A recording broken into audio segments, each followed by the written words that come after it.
Sach, lovely to meet you today. Thank you. As a cosmetic physician, you do a lot of non-invasive rejuvenation. What is coming up as a really popular treatment in your mind? What's really working? What are people asking for in the industry today? Well, the trend now is to move away from the frozen look, the high cheekbones, the big lips. Everyone wants the natural look. Celebrities are quoting saying that they're quitting Botox, when most of them actually aren't. All they're doing is actually just getting their physicians or moving to physicians that are actually giving them the natural look, and because they have the natural look, they can get away with saying that they're not having it at all. So what about a lot of these treatments?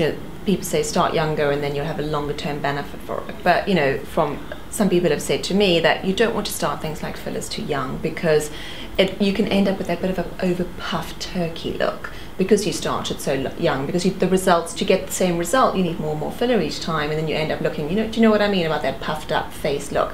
Is that true, or is it actually better to start a little bit along the way? I mean, can you actually have small amounts of filler just to stimulate collagen? Absolutely, absolutely.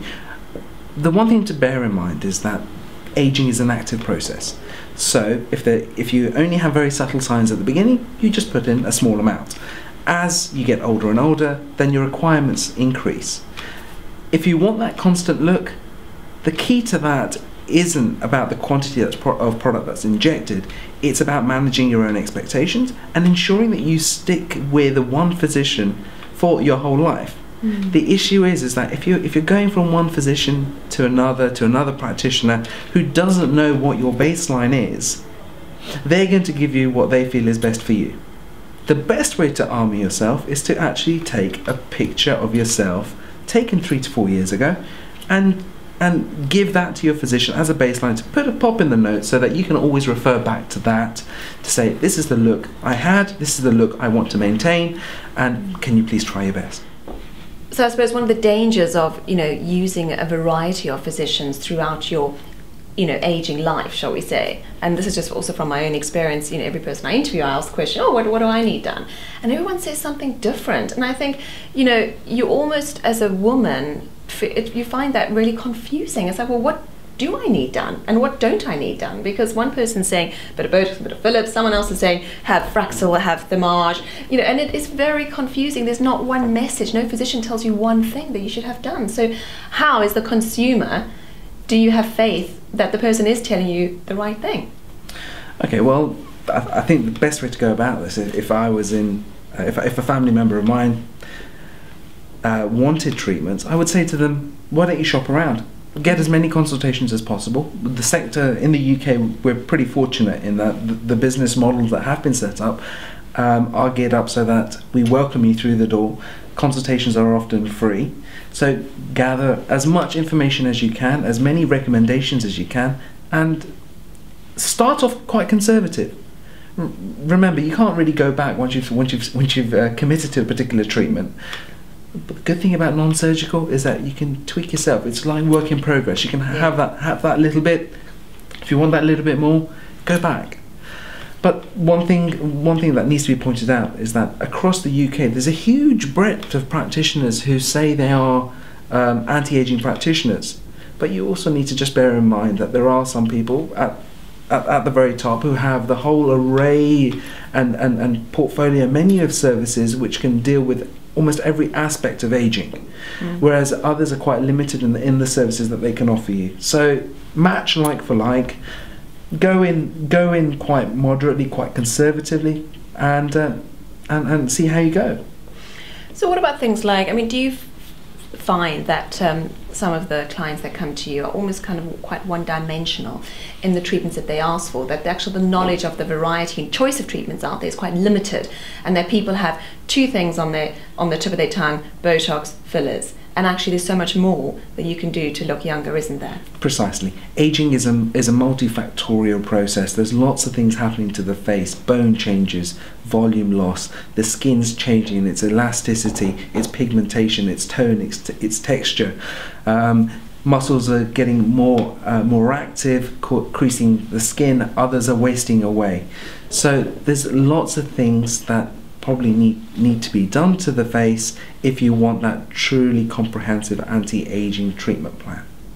And I guess it's trying to educate the clients that it's not about walking into, you know, your cosmetic physician and coming out with an instant look. You know, actually tweaking, as you say, little bits along the way will enhance and maintain your fresh look for longer than going for that one-hit wonder. Exactly. With non-surgical, the best way to approach it is, as I said, bring in a picture of yourself 3 to 4 years ago, look at the key differences, and let's try and address those. If you're looking for a drastic change in the look and structure of your face, or you're looking for an anti-aging experience which is 10 years younger, then of course you're going to need the surgeon's knife for that. So what about, I mean, when is a good time to really embark on a committed anti-aging regime? That starts off when you're very, very young. It starts off with a phenomenal skincare range, covering the basics, a good antioxidant for the skin, and ensuring that whenever you're out and about, you're protecting yourself from UV radiation from the sun. As and when the aging process kicks in, then you can look at Botox, the dermal fillers, the mild peels, the derma rollers, the thermages, the other laser and IPLs. I mean, do you think that really, as a woman turns 40, she should start seriously considering embarking on cosmetic intervention? If she needs it. If the practitioner feels that there's something they can do to help the individual, and the patient themselves feels that they'll feel better about themselves with these treatments, then of course. I guess it's getting the balance right. So for instance, if you look good in your early 40s and you think, well, I don't need any treatment, so you don't have any treatment, but then will you look worse in your 50s than someone who's had little bits of treatment throughout their 40s? I mean, is there a balance between having a little bit of intervention just to maintain and preserve, than having nothing and then all of a sudden needing a lot? You know, I would always advocate a little bit of preventative work, and a little bit of an MOT of the skin every so often. So someone came to you and said, Sach, you know, I want to start, you know, a little bit of cosmetic intervention. I've only got £500 to invest in myself, in my anti-aging regime right now. What treatments do you think she should invest in? What's going to give you the best value for the pound you spend? I'll be honest with you, that's an impossible question to ask because everyone's face is different. Yeah. So if you had volume loss, then I would say yes, of course, a filler. If you had overactive muscle activity in the upper third of the face, then I would say Botox. But the one key thing is that, I think the one key thing that everyone forgets is that aging isn't about lines and wrinkles. It's more than that. The first layer is your skin. So I would say look after your skin first. It's the canvas with which we have to work with. So I would say probably put that £500 towards a good skin regime, and possibly a series of very, very mild peels or something like the derma roller. So are there any new developments that are coming up in the industry? What's the future of anti-aging? The future of anti-aging, if we continue to look at trends, I think it's now reached a point where we're looking at trying to maintain what we've got, consolidate what we've got, but think of novel ways of possibly administering the treatments that minimise the downtimes and the risks associated with it. So a needleless Botox procedure, a needleless filler procedure.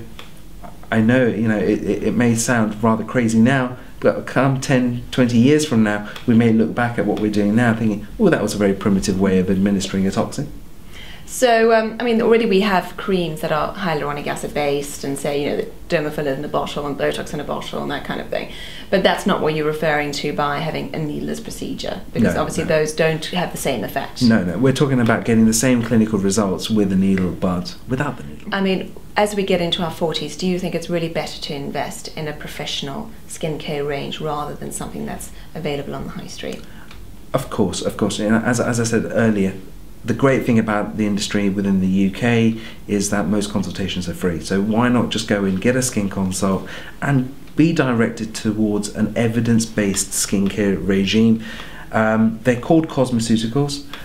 They work, they're situated halfway between your department store products, your high-end department store products, and those medicated ranges where you would require a prescription.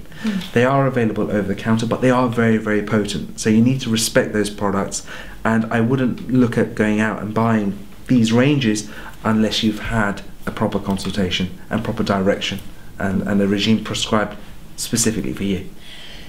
So do you have like a number one anti-aging tip?